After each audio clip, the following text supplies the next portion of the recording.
That was cool. There was a lot of stuff out there. I've already pressed record, so we're going. Matt, excellent. Welcome back to the podcast.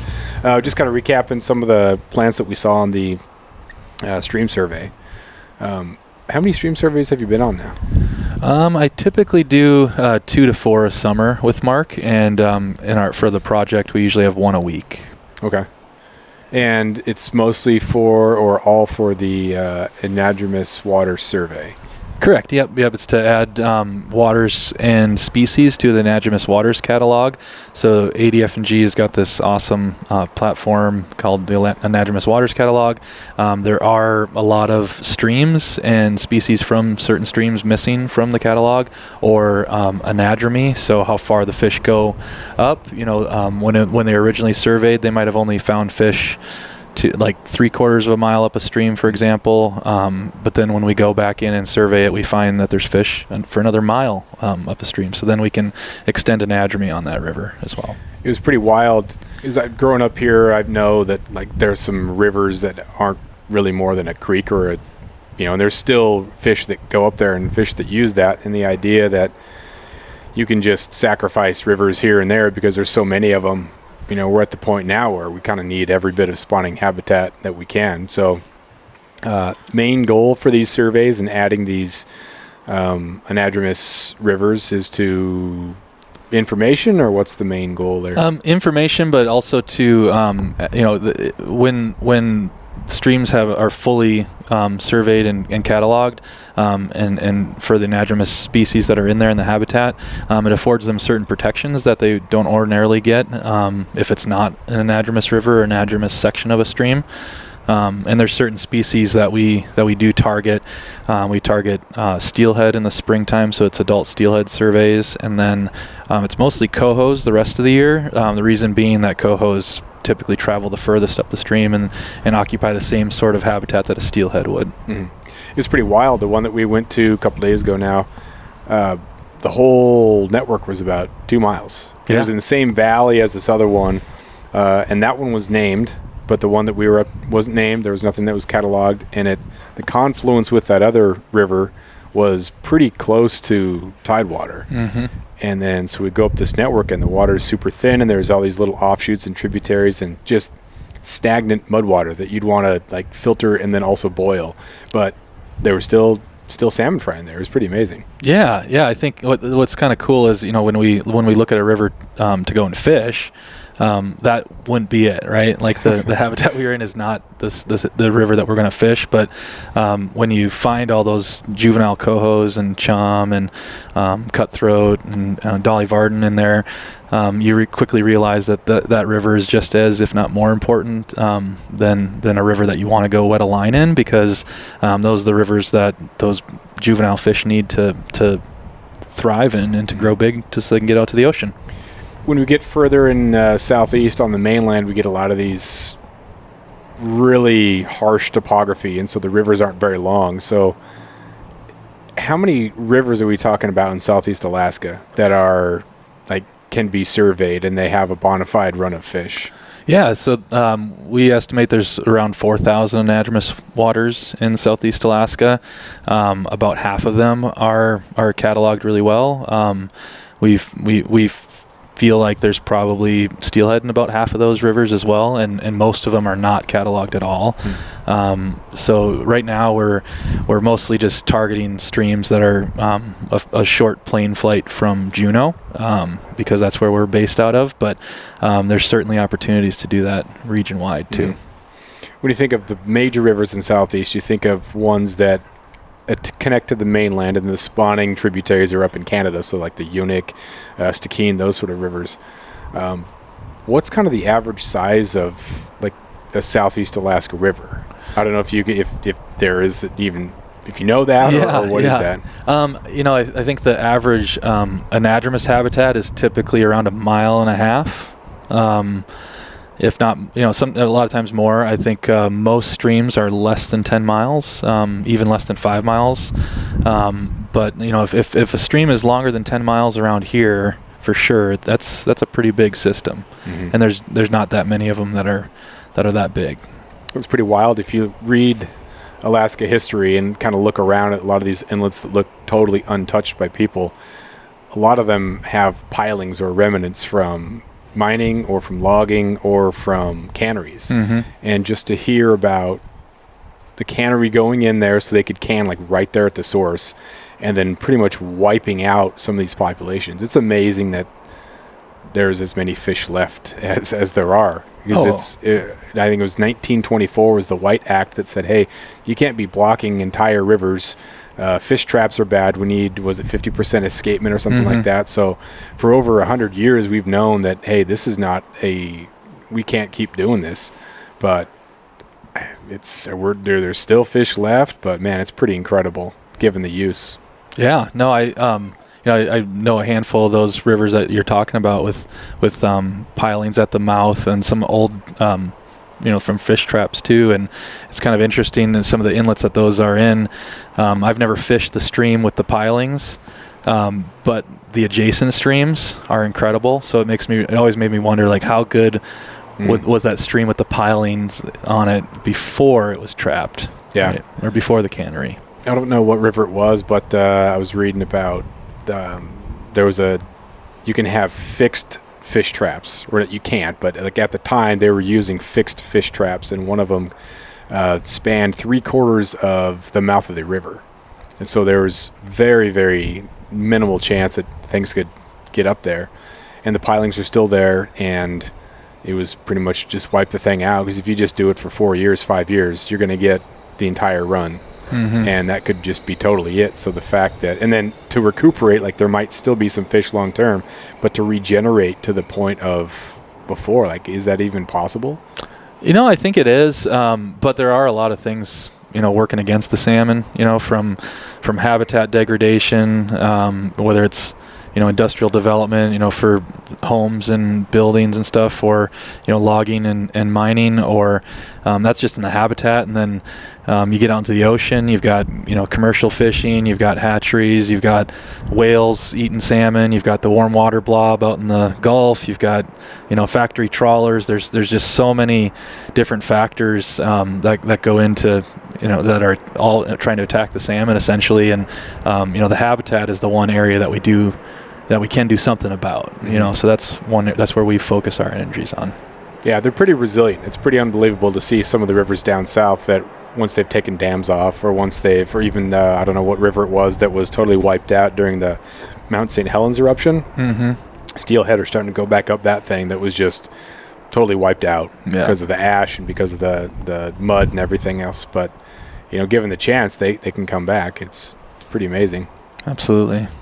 So what's your favorite fish to kind of look at and survey? You say you do mostly steelhead and coho. What's I really like cohos. I think there's just something about going up these little undocumented, unnamed streams and finding just an abundance of cohos from the mouth all the way up to the headwaters of the stream. Last year I went on 2 different surveys where as I was following streams up looking for fish, in my head, my goal was to find a fish right where the stream starts. And 2 different times I found and netted some big juvenile cohos like right where the water's like rolling off the moss at the headwaters. And man, it's really cool. And cohos as adults, they're fun to catch, they're good to eat, but seeing how adaptable and how resilient they are,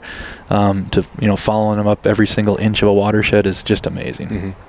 So if there has been a run that's been wiped out or hurt, what can be done as far as restoring? Sometimes we get too into trying to fix things that don't need fixing. I know in the 1910s or whatever, there was a bounty on Dolly Varden because they were thought to have they were going to wipe out all the salmon because they just follow them up there and they're just going to eat all the eggs.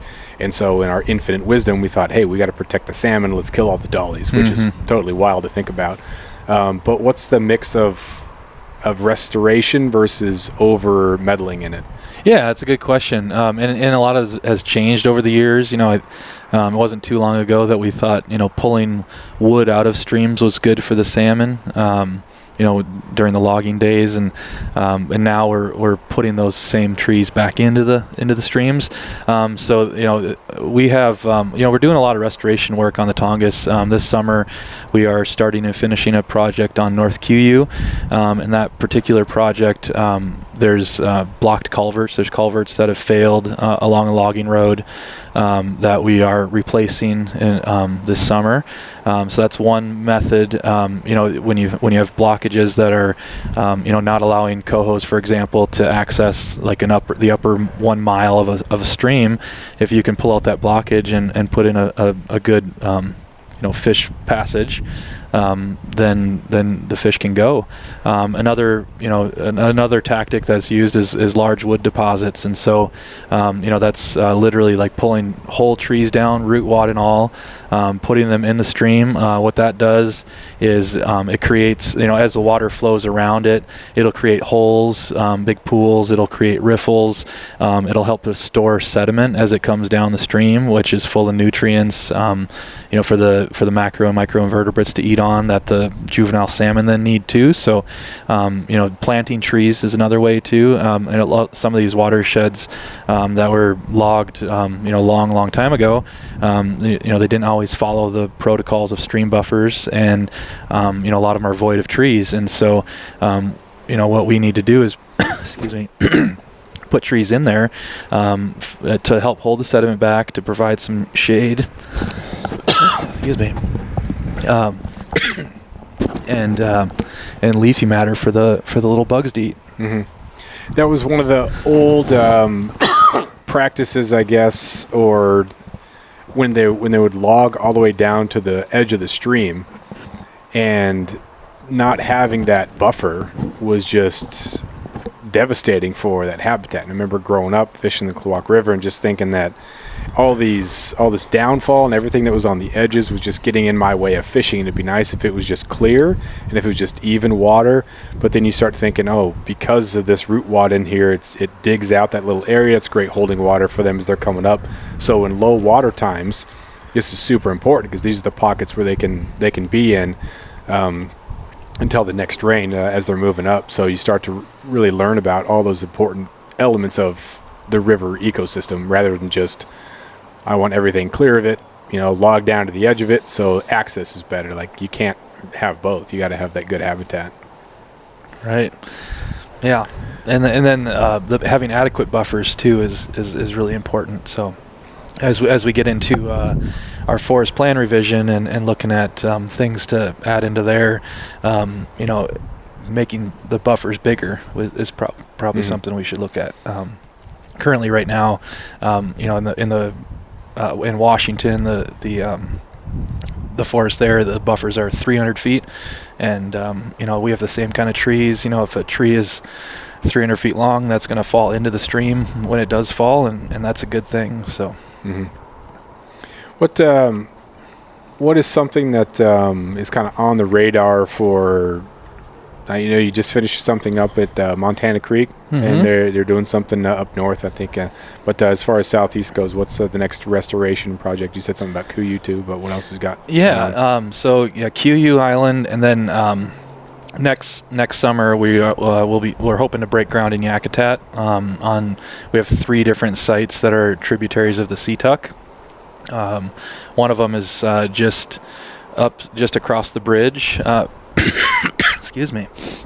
Just across the 9 Mile Bridge, and it's a failed culvert that is it's backwatering, blocking fish passage, but also washing away the parking lot right next to the bridge. It's not good. And under high water, so we're going to replace that. And then there's another site upstream of a different tributary that's got 2 culverts on it that we're going to replace. Montana Creek here in town on the Juneau road system, we've had 3 work days scheduled this summer. We did one of them a couple weeks ago, planted a bunch of trees, worked on a bridge on the trail, improved the trail as well. And then actually this Saturday we're planting a bunch more trees and plants to stabilize the bank that is eroding away, and finish up a little bit of bridge work and some more trail work. And then we've got one more work day on July 14th that we're going to be doing a little bit more in-depth stream stabilization. We're going to bring some trees into one bank and lay them along the bank and tether them in with duckbill anchors to hold back the sediment from eroding away. And then another section we're going to use this willow strategy you jam willows into the bank of the creek at a certain angle, and hopefully they'll end up taking root eventually too, but it holds back the stream. It's super interesting in especially the Mendenhall Valley, because you're essentially getting more tributary access as the glacier recedes. Well, actually, maybe not, but potentially, go back 150 years ago when the glacier was, the valley where there's houses, was ice. So what are some unique elements of the glacial activity, or what impact does glacial silt have on spawning? And are they going up into the lake and then shooting off into clear rivers to spawn? Yeah, that's what they're doing. And another thing that we've got going on as the glacier's retreating, there's we have rebound is happening as well. So the whole Mendenhall Valley is very, very active. It's moving a lot, and so as the glacier recedes, we think that it might free up clear up the river a little bit. There'll be less sediment going in when the terminus is out of the water, and it becomes kind of a hanging glacier there. And so it hopefully will clear up a little bit, but as it lifts up too, it's changing the dynamics of all those tributaries. We actually have another revegetation project later this summer on another tributary that goes into the Mendenhall Lake on Wesley Creek. That's a sockeye stream, and there's some erosion happening from foot traffic along a crossing there. So we're gonna stabilize it and help out. It's a plane flying overhead. We're at this little shelter down by the whale statue in downtown Juneau doing an outdoor episode, so we get some of the nice noise. It's an authentic feeling. So there's some sockeye runs around. Have they ever been really, really good? Are these the kind of the end of the runs, or was it never really a high volume sockeye fishery? Yeah, it's never, I've lived in Juneau 20 years now, and it's never been a super high volume fishery while I've been here. We don't have that many lake systems on the road system. There's essentially 3 that sockeyes go in, Auk Lake, Mendenhall Lake, and then Windfall Lake. Only one of them that we're allowed to fish. Wednesdays and Saturdays for the month of June. Windfall, the confluence that you checked out this past Saturday. There's not as the month goes, there usually is a lot more fish, but it's not a huge fishery by any means. Yeah, it was you'd mentioned about biking back in there, which is brilliant, because there's something about hiking for the sake of hiking is fine. I could do that, no problem. But hiking to fish, especially when you're on a nice trail, you cannot go fast enough. Yeah. You just want to get there and fish.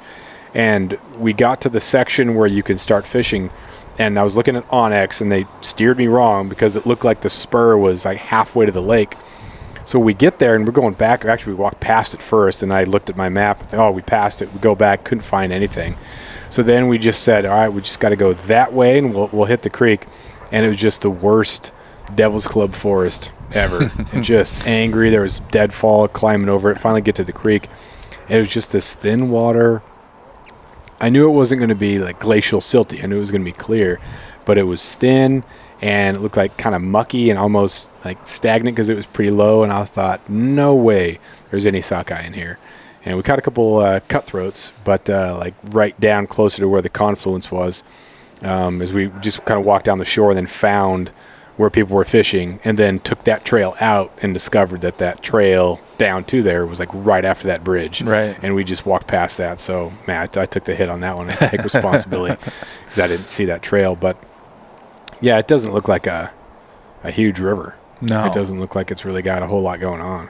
No, but it's a really fecund stream though. There's in the springtime, now there's sockeyes going in there, and there'll be cohos late into the fall, and they go all the way through there and into the lake and spawn in there. So there's a Forest Service cabin on Windfall Lake that you can fly into, you can hike into, you can bike most of it all the way there. Beautiful cabin, really fun fishing down there too.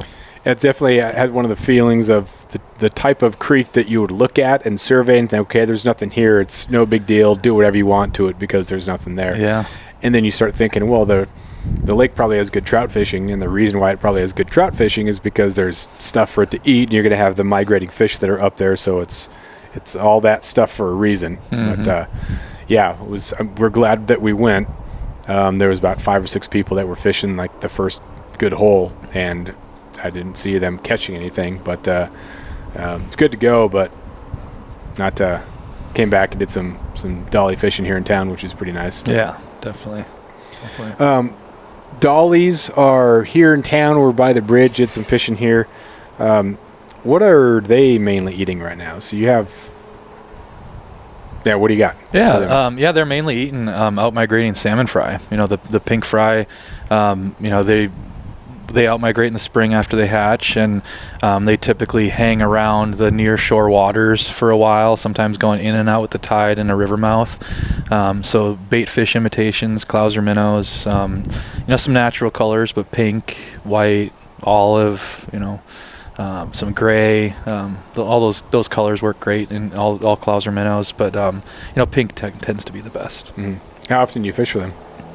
Now that I'm not guiding every day anymore, not quite as much, but I'd still say probably 2 to 3 times a week. The kids like to get out. We've got some lakes around our house that have got trout in them. So, how long did you guide?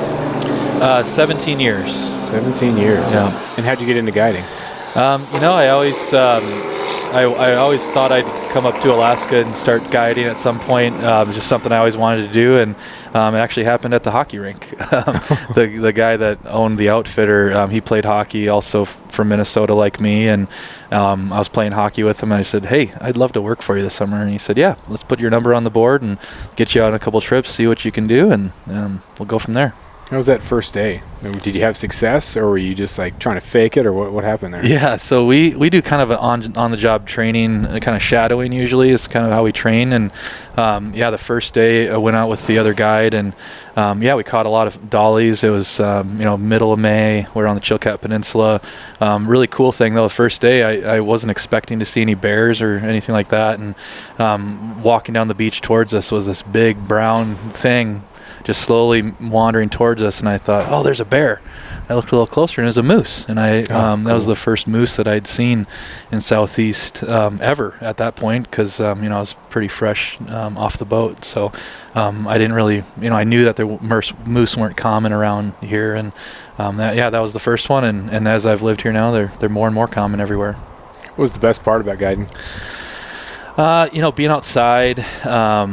I think being outside, teaching people a new passion. Most of the clientele were brand new beginners, and when you can take somebody that had really no experience in the past before, didn't hardly, the only knowledge of fly fishing was watching a river runs through it.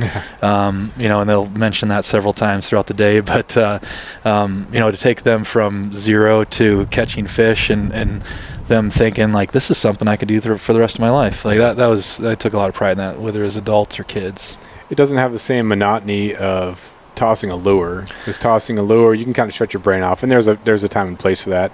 Trolling is super boring, but it's fun. There's a place for that.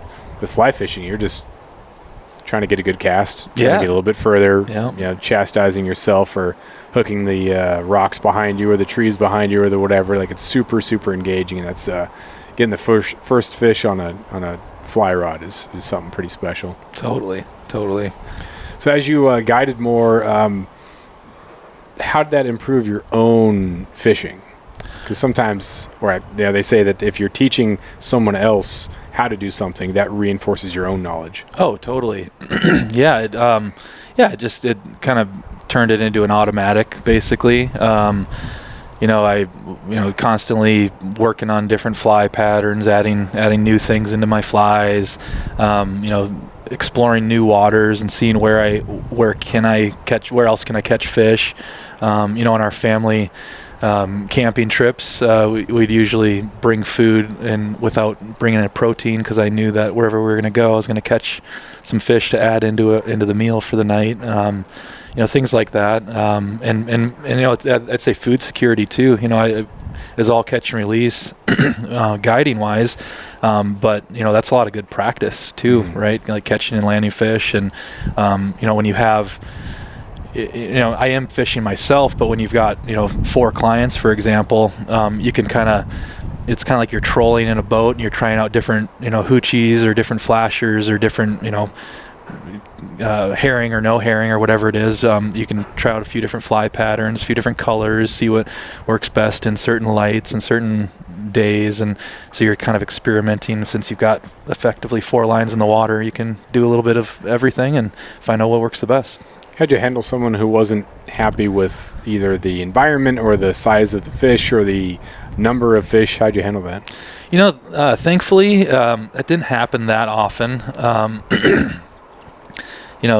guess probably the biggest complaint is usually the bugs, as you can attest to. But I'd say, most people, I try to set them up beforehand to let them know this is what we're catching, this is the size range they're going to be, this is what's here right now. And if you want bigger fish, you need to come back for another trip and later in the year. These are the windows when these fish are around. So, you do much dry fly fishing? Not around here, no. The only adaptation that I've made for essentially dry fly is like topwater fishing for cohos, with like pollywogs or poppers, and dollies take them too. Humpies, pink salmon will take topwater stuff a lot, but probably the closest thing to dry fly fishing would be a floating egg, like a floating, a little corky with a hook just below it, and the dollies and cutthroat will come up and hit that floating egg, and that's probably the closest thing. Yeah, that's kind of what I put on something yarny that just barely sinks, and it's fun to be able to watch that as you're stripping it in, because sometimes they'll hit and spit that and you won't even know. No, you can't feel it. Even if you have a 4-weight or 5-weight, you're not feeling the hit. You're setting on it vanishing, which is pretty wild. You see the mouth open, you see it disappear, you feel nothing, but you set because you see it. Pretty wild, pretty cool. So it's pretty similar to dry fly, but different. I really want to have more dry fly fishing though. Yeah, like I've caught some rainbows and some cutthroats on some dry flies, but it's not like down south fishery where you kind of match the hatch and you have a whole bunch of elk hair caddis and Adams in different sizes, different colors, different shades. But that's the one thing I kind of miss. I caught a really nice rainbow a couple years ago on a dry fly, just some thin water. I didn't expect anything more than maybe about 10-12 inches, and it was like a legit 18. It was in an awesome river system that had a big old lake. So but yeah, it's the one thing I really wish there was more of. Yeah, absolutely, that would be fun. Cutthroats, what do you got for cutthroats in the area? Yeah, great cutthroat fishing. There's pretty much cutthroat with all the dollies. Certain streams are better than others. In the Juneau area, the small little lake systems tend to be best cutthroat fishing. When you get out away from town, like North Chichagof has got some incredible cutthroat streams. A lot of those streams that have more cutthroat than dollies in it.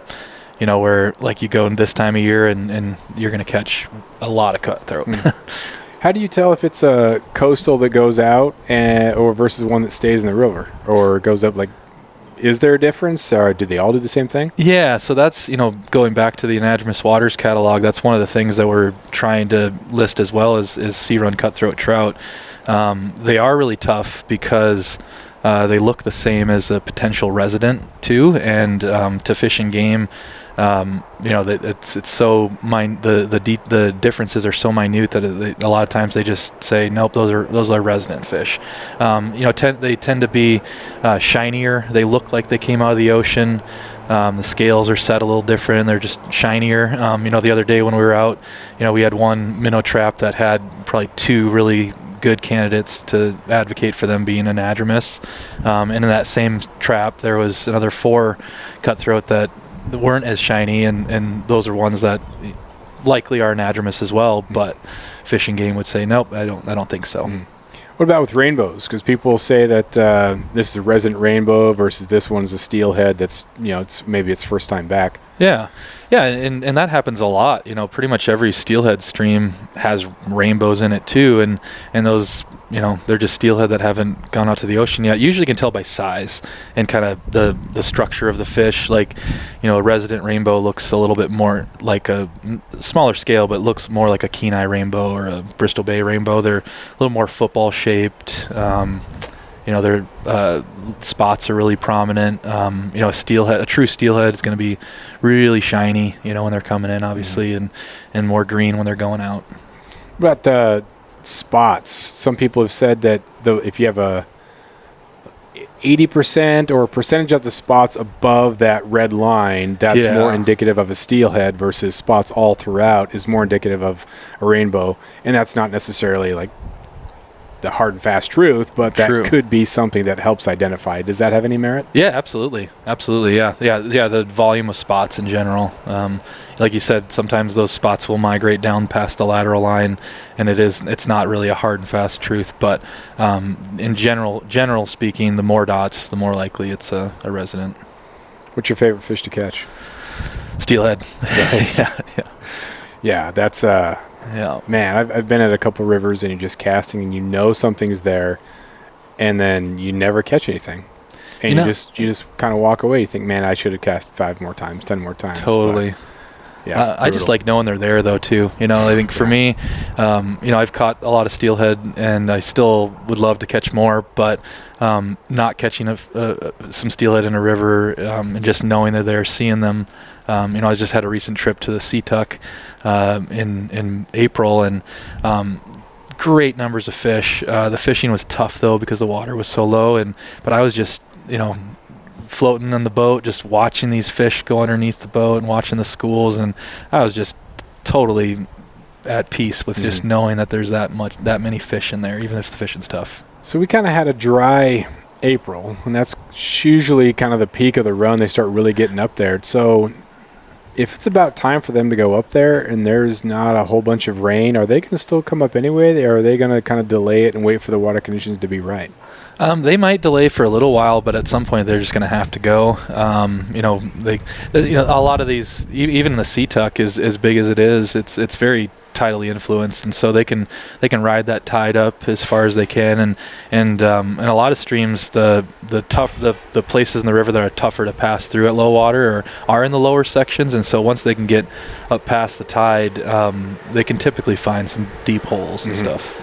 Yeah, I'm just thinking about a river I like to steelhead fish, and up from the tide water, the first good holding spot is this kind of carved out area where there's 2 root wads, and then it all gets pretty thin and pretty even, and then the next good holding spot, there's a tree that's downed in the water, and again kind of carves out some spots, and you can see them in there sometimes. So I think they could kind of just maybe hop their way up those things, maybe move at night, and then work their way up, and you kind of trust that. But these years, it's the low water, you just start to think. Oh yeah. Typically I try to aim for falling water after a huge rain. They're all going to be up in there, and then as the water comes down, it's good fishing. Totally. And the I guess the potential negative effect of that is they're going to spawn anyway, right somewhere, and maybe they can't get to the better spawning grounds, and so maybe the out migrating fish from that year might not be as healthy, and maybe those are candidates that might stay in the river a little bit longer, and we might think they're rainbows for a while, and then at some point in their life cycle they'll split out to the ocean and say, no, I'm going to be a steelhead. How many days, months, hours is a steelhead typically in a river? Obviously it depends. Some of these flows are pretty small. But yeah. I don't want to give you some wrong information, but typically, in northern southeast, May 5th to May 15th is our window. I believe they're in the water for something around 3 days, 3 to 5 days between the enter the stream and they're probably boogieing back out. So, it's a tight window, and that's why they're so hard to count, and that's why they're so hard to survey is, some of these runs, they might only have, 20 to 40 fish, maybe less than. And if you're not there on that, 3-day window, you might not think there's any steelhead in there. And if you were there in the 3-day window, you'd see 80 of them, Yeah. So that's why there's a big blank in a lot of streams on steelhead.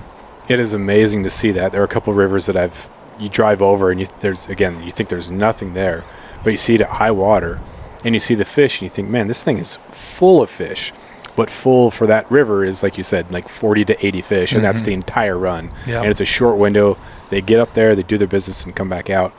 What about the fish that maybe over winter you can catch them like in a lake, right? There's a lake system, like halfway up the river, and you can fish that during the winter. Are those fish waiting for the spring to go out there, or are they waiting for the spring fish to come in to spawn? A little bit of both. We don't have a ton of those systems that we fish regularly close to Juneau, but I'll go back to the Sea-Tuck again. The Sea-Tuck's got a fall run and a spring run, and that's the big difference there. Is I guess it's a summer run they call it, but if there's 2 runs of fish, then the fall fish they overwinter. And like in the Sea-Tuck Lake, so when you get way upstream on the Sea-Tuck, you'll catch a bunch of green fish that are out migrating, a bunch of bright fish that are coming in, and they just slap fins as they go past each other and go on about their way. What an impossible question to ask. Like, everybody's got to have theories. This one's this one's this.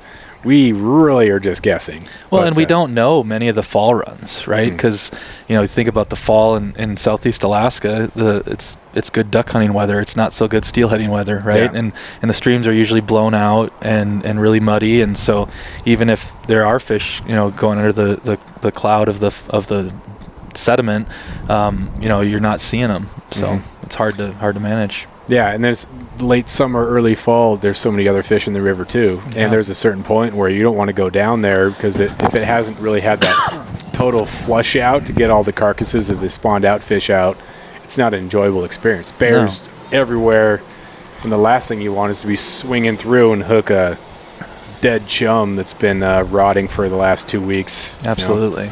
But yeah, it's super interesting. And it's that once you believe, once you've seen them, once you have something figured out, and you just hang on to that desperately, because without the feeling that you're doing something right, it can just seem insurmountable. And that's kind of fishing in general too. What do you got for the summer as far as fishing goes? I do have a lot of projects this summer, and so trying to squeeze in some fishing time in between. We had our King opener here on June 1st. So went out and did some fishing. The first weekend is really slow. It opens up region-wide this on the 15th. It opened up now, so now it's open for the feeder kings and the local resident kings that are coming back. I usually just fish local waters. We've got a cabin that we caretake for out on Shelter Island that we spend a lot of time at, and so I fish a lot around Shelter, halibut, and a few rockfish, and then pretty soon the cohos will be turning the corner at Point Retreat, and they'll just be cruising every single shoreline nearby. So that's kind of our typical cabin protocol, is set a halibut skate before we land on the beach, and then unpack everything, and then go pull that skate after it's soaked for a little bit and do a little salmon trolling, and come back and usually packing fish and cooking dinner. How long do you let the skate soak for? Usually just like one tide, like 5 to 6 hours. Kind of depends on the window that I'm out there and the weather. So there's plenty of times where I've set it, and then when it's time to go pick it up, it's too rough, and I say, well, it'll have to wait till tomorrow. So then I'll get a full tide cycle in. That's another thing. It's funny to see, like shrimping, like everything. You let half a tide, full tide, 2 tides. Like it's what you think is the perfect thing to do. Someone else thinks that's way too long or that's way too short. But again, it's just that having that confidence in what you're doing. And I think each spot too, especially with halibut, halibut they're migrating all the time, going over the sand humps and stuff like that. So, in 2020 when we had a lot of downtime, we spent a lot of time just fishing halibut humps throughout the entire tide cycle to see when they bite the best, and that happens to patience. Halibut fishing is so tough because you think, well, that other spot's got to be there. There's nothing here. There's nothing here. There's nothing here. There's nothing here. And just patience, sticking with it. Mm-hmm. But I kind of try to go by you're not even fishing unless you've fished for an hour. Absolutely. So just start that timer. Nothing's going to happen for the first hour, and then after the first hour, you can start thinking about making another decision. But it is super nice to just drop in and have success. But then that kind of erodes the next time that you have to wait your hour. Totally. So, yeah, and then other people talk about an hour being not even nearly enough. But again, it goes back to that same question. It's fishing. Yeah. So as far as Trout Unlimiteds go, how can people get involved? What stuff you got going on? Yeah, so we do advertise all the activities, the volunteer opportunities, and just everything we're doing on our social media channels. And that's American Salmon Forest on Instagram and Facebook, and then our website, AmericanSalmonForest.org. We've got links to articles and just kind of the whole story of what we're doing. And we'll be adding quite a bit more to that website here this summer as well. I sent my brother some pictures, and he lives in Washington, and his youngest seemed he'd be super, super interested in some of the educational stuff, and he's 7, 8. What type of stuff do you do for like schools and classrooms and things like that? Yeah, so nationwide, there's a lot of TU's. Probably the two biggest things that TU does nationwide is education and restoration. In the southeast here, I've gone through 2 school years now. I do programming at the middle schools, high school, and the college here. All of them with a focus on salmon habitat, and the educational goals there is that all the kids will come out of it understanding the value of highly valuable salmon and trout habitat, and what it looks like. So, yeah, it seems like something that definitely needs to be part of just the curriculum, where like kids should just know about that stuff here, and there's really no reason why they shouldn't. Absolutely. You live in this area, just having a basic idea of the ecosystem. I know my buddy DJ, who retired from teaching in his Bio 2 class, when he first got here, he got permission from I think it was the Forest Service or Fish and Game to go out there and do stream surveys with the kids. So they did what we did, but and then sketched out where they saw the fish and all that stuff, and it's just gives the kids a different idea of like interacting with the natural world rather than reading about it in textbooks. Like, get out and see what this is all about. Yeah, and I think Juneau is very similar to a lot of other southeast communities where just about every single school building in town has a salmon stream on the grounds or very nearby. So, pulling up that anadromous waters catalog and looking at and showing the kids how to use that tool and what all the different symbols mean for fish species, and then their eyes usually open up wide. They're like, wait, you mean there's cohos just right here at the end of the football field? I'm like, yeah, and we're going to go out tomorrow. We're going to find them. Yeah. And we go out and set, just like we did, set minnow traps and hand net and find cohos right there, and then it clicks with the kids then again, like, wait a second, there's a baby fish here. That means there's adult fish here in the fall. I'm like, yeah. And we'll come back in the fall and we'll look for adult fish, and that'll be pretty fun. We'll catch them. Yeah, and then when you see that, I was like, there's 20 or 30. There's not many. Like, this thing is well, not really teetering. Some of these rivers are so small they can't really hold much more than that. But yeah, pretty incredible. But what else you got, man? What closing thoughts? Closing thoughts. Well, yeah, I think that survey that you went on was the first survey for me for the season 2 this year, and it feels like summer's kicking off, and definitely really busy with projects. I'm actually leaving to go to Angoon on Wednesday for a 3-day guide academy there in Southeast, kind of modeled after our Bristol Bay Guide Academy, and so that's our first one in Tongass. That's a big on my mind, and then I get back on Friday, and then Saturday, Montana Creek planting trees and stabilizing the bank there. So that's definitely high on my mind right now, and kind of planning as we're talking here. Yeah. Can you talk a little bit more about the Guide Academy? Yeah. The Bristol Bay Guide Academy started obviously in Bristol Bay, and now it's a pretty self-sustaining program that's funded through BBNC, and Trout Unlimited is a supporter and organizes crew and staff to go out there and work for the academy. This one, since before I started working for TU, I've been pretty connected to TU, and I've been asked before to be an instructor out in the Bristol Bay, but I couldn't because I was guiding so much. And I always thought, man, we should have one down here. It'd be a lot easier for me to go to, and it'd be a lot easier for me to hire kids to be fishing guides, local kids to be fishing guides if we had a training platform for it. And then Kootznoowoo, which is the local corporation in Angoon, they actually approached me and said, hey, is this still something you want to do? I said, heck yeah. And so we got six slots open for students to enroll in, and there'll be a 3-day mini course as our first one. And then I think,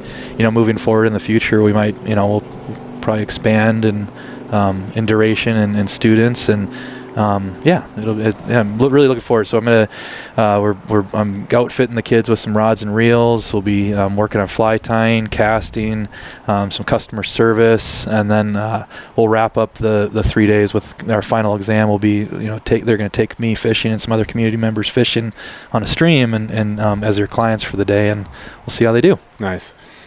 Is it pretty well received because you're trying to get local kids into something that can sustain them as far as jobs go, but also people might push back because the idea of having or marketing more out-of-towners or lower 48ers crowding the local waters, do you see more support than you do negativity? Or Yeah, definitely more support right now.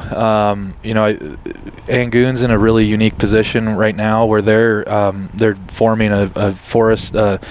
There's all these different native forest partnerships all around the Southeast Alaska and the Tongass, and the Angoon Forest Partnership is just getting going, and so they're taking on some restoration projects with Sauk and Cube Cove. They really want to take on the Trans-Admiralty route, going from Favorite Bay through to Mull Harbor and all the lakes and cabins in between. So it's a really unique experience in that piece of it, and they are starting to welcome small ships. The Alaska Dream Cruise is actually stopping there on Saturday. Obviously, the fly fishing guide students won't be ready to take clients in the field on Saturday, but I think that's kind of the end goal is they just to get small ships to come in and be able to. I think they can handle that pretty well between the size of the town, and but they're expanding. They're trying to expand tourism opportunities in lots of different places between, fly fishing, freshwater fly fishing, bear viewing potentially, cultural tours of looking at, they've got an artist studio there and a dance group, and so they're trying to do what they can handle, and I think it's a pretty cool, unique opportunity. And the Forest Service is working with them well on it. Yeah, so much money was made off logging and mining and all these things that were very destructive to the habitat. And so now you're at a place where there's not a whole lot for people to come back to at some of these smaller villages that were very dependent on, these other resource things. So being able to guide or to have a level of tourism there to attract people that, and just because you have a cruise ship come in doesn't mean you're going to end up being Ketchikan or Juneau, which a lot of locals don't like, but right. Being very nimble and being very purposeful with that can provide people jobs, because some people just don't want to leave. It's not that they can't leave. It's like, I love Angoon, I love Klawock. I love these places. I want to live here. My family is here. I love the outdoors. I don't want to leave, but there's really nothing for me here as far as a career goes. So being able to work and being able to be part of that and make your community a viable place for people to stay and stick around is huge. And some sort of tourism infrastructure, whether that be, maybe it's cruise ships, maybe it's viewing, maybe it's fly outs, maybe it's fly fishing, maybe whatever, but that's a viable option to have. And with that comes the education of how can we maintain this, rather than, some people look at the charter fishermen and just the amount of fish boxes that go home, and get pretty upset about that model. But that's an opportunity. We're taking advantage of the resource. So it sounds like a cool program, that guide program.